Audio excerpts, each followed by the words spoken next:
भाई बहन के प्यार का प्रतीक, भाई बहन के विश्वास का प्रतीक, एक ऐसा पर्व जिसका बहनें बेसब्री से इंतज़ार करती हैं। स्वागत है आपका हमारे खास कार्यक्रम भाई दूज पर्व पर।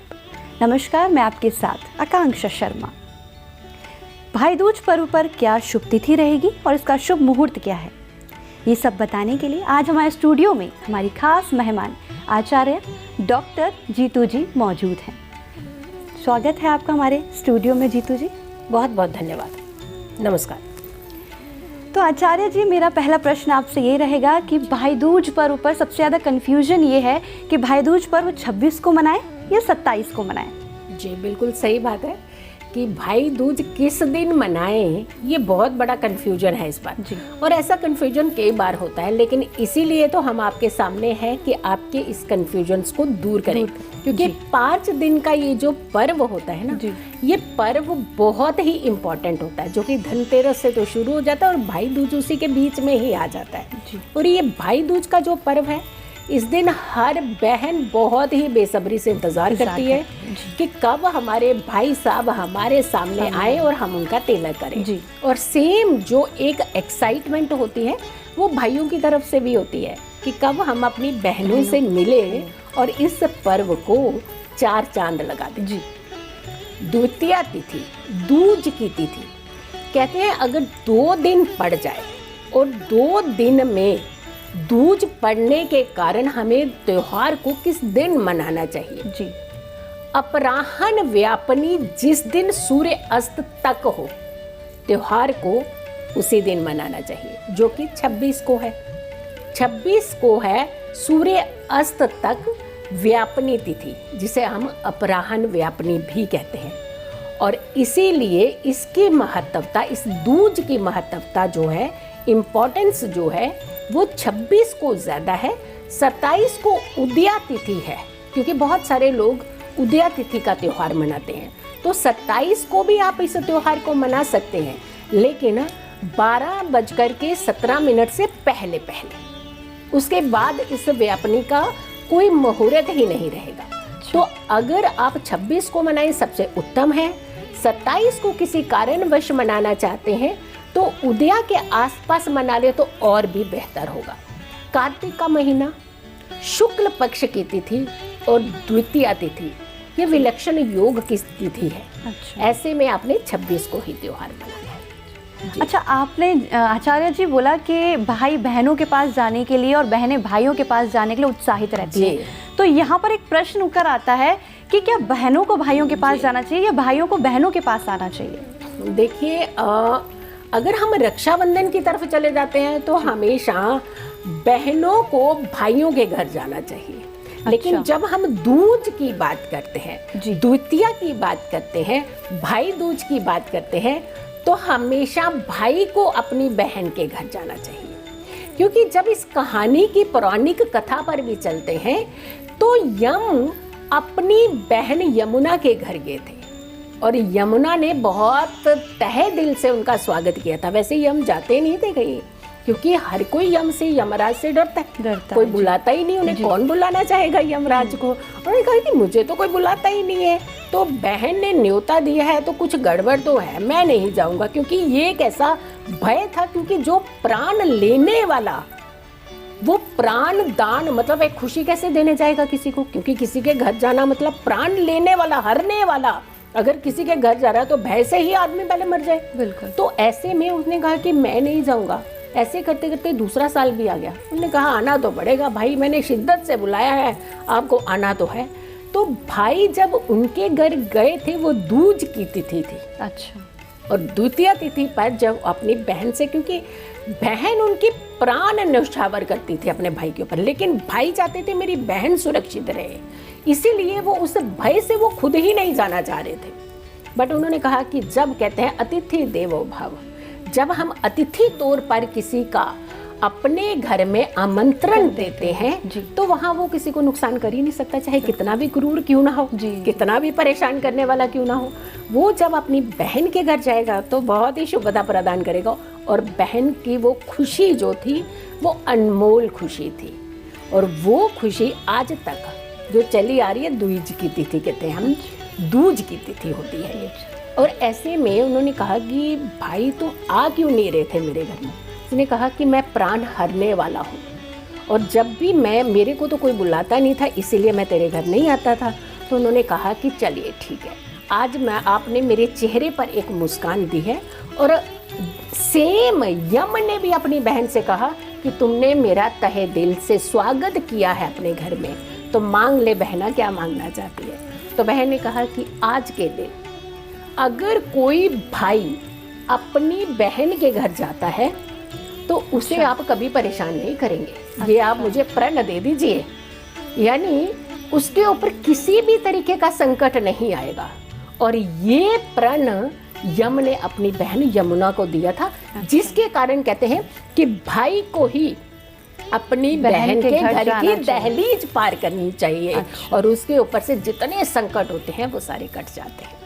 ये तो आपने बहुत अच्छी बात बताई है जी। अब एक क्वेश्चन मेरे दिमाग में ये और आ रहा है कि नारियल का महत्व क्या है। नारियल देते हैं भाई को, तो उसका महत्व क्या है?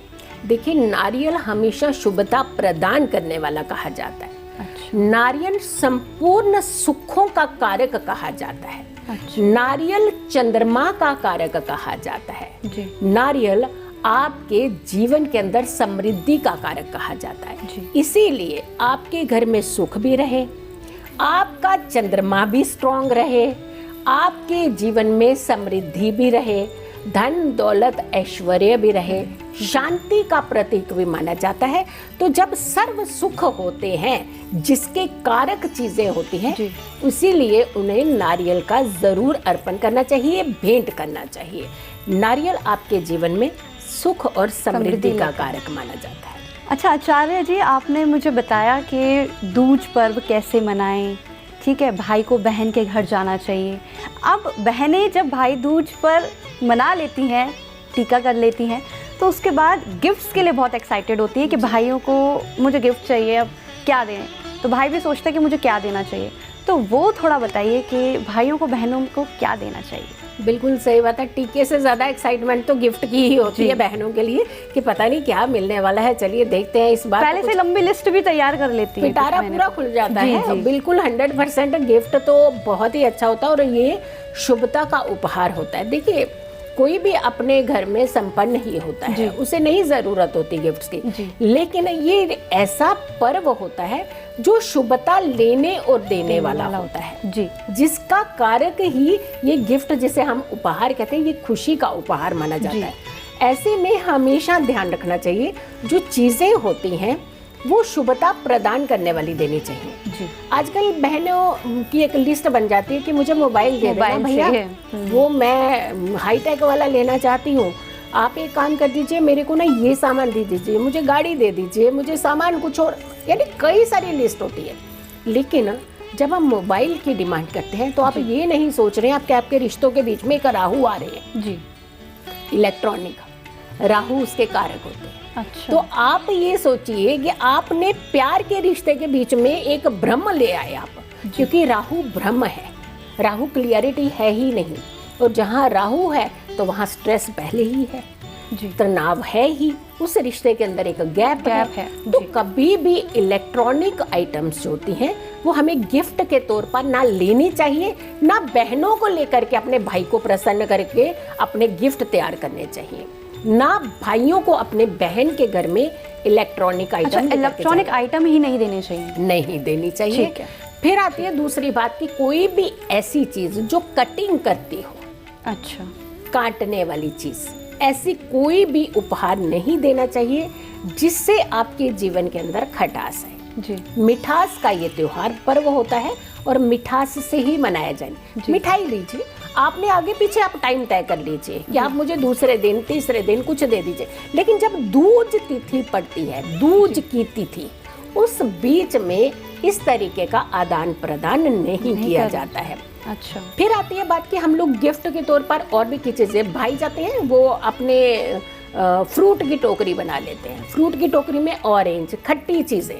खटास रिश्तों में पड़ने के कारण यही है जहां हम सतर्क नहीं हैं कि शुभता के समय में हमें क्या चीज अपने बहन के घर में लेकर के जानी है जी। तो ऐसे में आप ध्यान रखिए, मिठाई लेकर के जाइए, अच्छे वस्त्र दीजिए अपनी बहन को, और उसमें भी काला, नीला और ग्रे कलर, इन्हें छोड़ दीजिए, इनका कभी यूज नहीं करना चाहिए, क्योंकि काला और नीला आपके शनि देव के कलर्स है जी। और ग्रे कलर की बात करते हैं तो राहु देव फिर एक्टिवेट होते हैं। तो कभी भी आप कुछ भी उपहार देने जा रहे हैं तो आप घर की चीज़ें दे सकते हैं, आप कर्टन्स दे सकते हैं, आप बेडशीट्स दे सकते हैं, आप कुशन दे सकते हैं, आप वस्त्र दे सकते हैं, आप मिठाइयों के उपहार दे सकते हैं, आप चॉकलेट दे सकते हैं। There are so many things कि जो आप अपनी बहनों के घर में ले जा करके दे सकते हैं उन्हें। बट जहाँ रिश्तों के बीच में कोई तलवार चलने वाली हो, कैंची चलने वाली हो या फिर खटास आने वाली हो, उन्हें हमेशा त्याग देना चाहिए, त्याज्य रखना चाहिए इस समय। मतलब इलेक्ट्रॉनिक्स आइटम और खटास वाली चीज़ों को हमें अवॉइड करना चाहिए, बिल्कुल परहेज करें उसका, बिल्कुल परहेज करना चाहिए। अच्छा आचार्य जी, हम लोग जब त्योहार को मनाते हैं तो हमारे भाई जब जाते हैं तो बहनों का बोलते हैं कि हमें तिलक करवाने के लिए जा रहे हैं, तो तिलक का भी विशेष महत्व है इस त्योहार में। बिल्कुल बिल्कुल, तिलक का ही महत्व है जी। अब तिलक क्यों लगाया जाता है, सबसे पहले ये देखिए जी। तिलक हमारे माथे के आज्ञा चक्र में लगाया जाता है और आज्ञा चक्र कहते हैं जिसका बहुत एक्टिवेट होता है ना, उसके ऊपर हमेशा नजर रहती है हर किसी की। आज्ञा चक्र जिसका अच्छा होता है, शुभ होता है, वो हमेशा शुभता प्रदान करता है हर जगह जाकर के। और आज्ञा चक्र में क्या चीज का प्रयोग करना चाहिए, कहते हैं कि शांत भी रहने चाहिए हमारे भाई, तो चंदन का प्रयोग उसमें डाला जाता है। इसीलिए जी कहते हैं हमारे भाई का तेज हमेशा बड़ा रहना चाहिए, कि जहाँ भी जाए उसकी अपनी एक पहचान हो। तो आपको रोली का इंतजाम भी करना चाहिए। ये एक ऐसा पर्व होता है जहां आपने चंदन और रोली को मिला सकते हैं। अदरवाइज कहते हैं कि एक शीतल और एक तेज, तो दोनों का मिश्रण, क्योंकि बैलेंस जो होता है आपकी जिंदगी का बहुत इंपॉर्टेंट होता है। जब इन दो चीजों का मिश्रण होता है, ना वो बिल्कुल शांत ना वो बिल्कुल तेज, तो ये बैलेंस करता है। ये आपके रिश्तों का बैलेंस है, ये सिर्फ एक मात्र तिलक नहीं है, ये शुभता प्रदान करने के साथ साथ आपके भाई की वृद्धि का समय होता है। अच्छा। जो बहन के माध्यम से उसके मस्तक पर लगाया जाता है। और रोली और चंदन, इन दोनों का मिश्रण करके ही तिलक बनाना चाहिए जी। अच्छा, अब सब कुछ की जानकारी हो गई तो अब तो मुहूर्त भी जान लेते हैं कि शुभ मुहूर्त क्या है। देखिए, मुहूर्त एक ऐसी नींव होती है ना जिसके ऊपर बुनियाद सारी टिकती है। जी जी बिल्कुल। शुभ मुहूर्त बहुत इंपॉर्टेंट होता है। किसी भी कार्य को करने का जो सही समय अगर आपका चुनाव हो जाता है तो आपके जीवन में भी अच्छी खुशियां आती हैं, आपके रिश्तों में भी खुशियां आती हैं जी। मुहूर्त की बात करते हैं तो ये मुहूर्त 2:52 से लेकर के 4:15 तक का ये जो समय है, ये स्ट्रेच समय है, ये शुभ लाभ की चौगड़िया है, यानी आपको बेनिफिट देने वाली। और लाभ होगा तो बहुत कुछ हो सकता है। बिल्कुल। तो सिर्फ एक नहीं, हम आपको 2-3 मुहूर्त देंगे। बहनें निराश ना हो, क्योंकि मुहूर्त तो आपको वैसे कहा जाए तो आप पूरा दिन भी मनाते हैं लोग, सूर्य उदय तक भी मनाएंगे आप जी, अगले दिन के सूर्य उदय तक भी मनाएंगे। लेकिन अगर हम इनमें से डिवाइड कर देते कि जो बेस्ट हम पिक कर सकते हैं, तो पहला मुहूर्त ये बनता है, दूसरा मुहूर्त है शाम को। अब बहुत सारे बच्चे वर्किंग हैं, अब उनको लगता है कि दोपहर में तो हम घर में नहीं होंगे, हम कैसे तिलक करें, हमारा क्या होगा। तो आपके लिए भी एक मुहूर्त है शाम को 7:15 से लेकर के 8:52 का, यानी 8:52 का। ये आपके लिए शाम का मुहूर्त है, जो कि बहुत ही शुभ, बहुत ही लकी चौगड़िया इसे हम कहते हैं। इसमें भी आप जो तिलक है अपने भाई के मस्तक पर कर सकते हैं। एक और मुहूर्त, अगर अभी भी नहीं पहुंचे घर में तो क्या करें, तब भी निराश नहीं करेंगे हम लोग, क्योंकि ये शो इसीलिए आपके लिए लाया है कि कोई भी बहन ना निराश हो, ना कोई भाई निराश हो इस बार। तो इस बार आपके लिए तो पूरा बोनस वाला गिफ्ट आया है आपके मुहूर्त का जी। अगला मुहूर्त है 8:53, 8:53 का, और ये रहेगा 10:30। वैसे 28 मिनट से पहले कर लीजिएगा, 10:28 से पहले कर लीजिएगा। इसे कहते हैं अमृत चौगड़िया, यानी अमृत काल होगा और लक आपका प्रदान करने वाला। तो 3 मुहूर्त आपके पास है, जब आप चाहें तो अपने भाई के मस्तक पर तिलक लगाइए, निराश ना होइए इस बार जी। आचार्य जी, कलावे का भी महत्व है इसमें, कलावा भी बांधा जाता है हाथ में। देखिए, कलावे का महत्व वैसे रक्षाबंधन में ही होता है, लेकिन यहाँ सिर्फ तिलक का ही होता है महत्व। अब बहुत सारे अलग अलग सबकी प्रथाएं हैं। कलावा बांधना हमेशा शुभता ही माना जाता है, हमेशा आपके जीवन के अंदर समृद्धि ही मानी जाती है उसे। लेकिन अगर हम भाई दूज की बात करते हैं तो यहाँ तिलक का महत्व है रादर देन कलावे का। बट कलावा अगर तो डाल देते हैं तो ये तो और भी इन्हेंसमेंट हो जाती है, और भी अच्छा शुभता प्रदान होती है। आप बांध सकते हैं क्योंकि हर घर की एक अलग, हर स्टेट की एक अलग प्रथा है। तो बहुत सारे कल्चर में कलावा नहीं बांधा जाता है, लेकिन जिन लोगों में भी बांधा जाता है तो उसमें हमेशा मिश्रण कर लीजिए। हमने अभी पहले कहा ना कि चंदन और रोली मिक्स, तो जो भी कलावा इस बार आप बांधे उसमें पीले और लाल रंग का मिश्रण होना चाहिए, वो कलावा आप बांध सकते हैं। आचार्य जी, कुछ बहनें ऐसी हैं जो दूर रहती हैं जी, किसी कारणवश वो समय पर नहीं पहुंच पाए, तो उन्हें ऐसे समय पे क्या करना चाहिए? देखो, दिलों से तो दूर नहीं हो ना। बिल्कुल। अब बहुत सारी ऐसी चीजें हैं, हमारे भाई बहन हैं जो बहुत दूर कहीं सर्विस कर रहे हैं या नहीं पहुंच पा रहे हैं, तो आजकल यहाँ राहु का प्रयोग कीजिए ना। अब कहते हैं राहु का प्रयोग नहीं करना, गिफ्ट लेने के लिए आप मोबाइल मांग रहे हैं, लेकिन जो मोबाइल आपके पास है उसका यूटिलाइज कीजिए ना। आप वीडियो कॉल कीजिए, एक दूसरे का चेहरा तो देखिए, एक दूसरे की आवाज तो सुनिए, एक दूसरे की वाइब्रेशंस तो लीजिए, और उसके बाद आप तस्वीर पर तिलक कर सकते हैं। अगर नहीं आ रहे हैं तो आप तस्वीर पर तिलक कर सकते हैं, और इसके अलावा कुछ हिस्सा तिलक का निकाल करके अपने पूजा स्थान पर इस संकल्पित तो होकर के कीजिए, इस संकल्प के साथ कीजिए कि जब आपको आपके भाई मिले तब आप ये तिलक कर सके उनका। आचार्य जी, हर वर्ष हम लोग ऐसा मनाते हैं कि गोवर्धन पूजा के बाद ही हम भाई दूज पर्व को मनाते हैं, और इस बार ये हो रहा है कि भाई दूज पर्व के दिन ही गोवर्धन पूजा है। जी, देखिए, गोवर्धन पूजा तो भाई दूज के दिन ही है, आप दिन में मना सकते हैं, लेकिन जब आपकी दूज तिथि लग जाती है तो अब आपको भाई दूज का पर्व भी मना सकते हैं। और हमने जैसे कहा कि अपराह्न व्यापनी, अगर सूर्य अस्त तक होती है तो आप इस त्योहार को उसी दिन मनाना बेहतर होता है। लेकिन 27 तारीख को भी उदया पर भी आपकी दूज तिथि ही है, तो 12 बज करके लगभग 15 मिनट यानी 12:15 से पहले पहले आप इस त्योहार को मना सकते हैं। तो आचार्य जी ने हमें पूरा सिनेरियो बता दिया है भाई दूज पर्व का, कि किस समय हमें शुभ मुहूर्त क्या है, किस समय हम अपने भाइयों को दौज मनानी है, किस समय उनका तिलक करना है। तो अब सबको जानकारी तो मिल ही चुकी है, तो इसी शुभ मुहूर्त पर यानी 26 तारीख को अपने भाई को भाई दूज हम कर सकते हैं। आचार्य जी, आप हमारे स्टूडियो में आए, आपका बहुत बहुत धन्यवाद। धन्यवाद।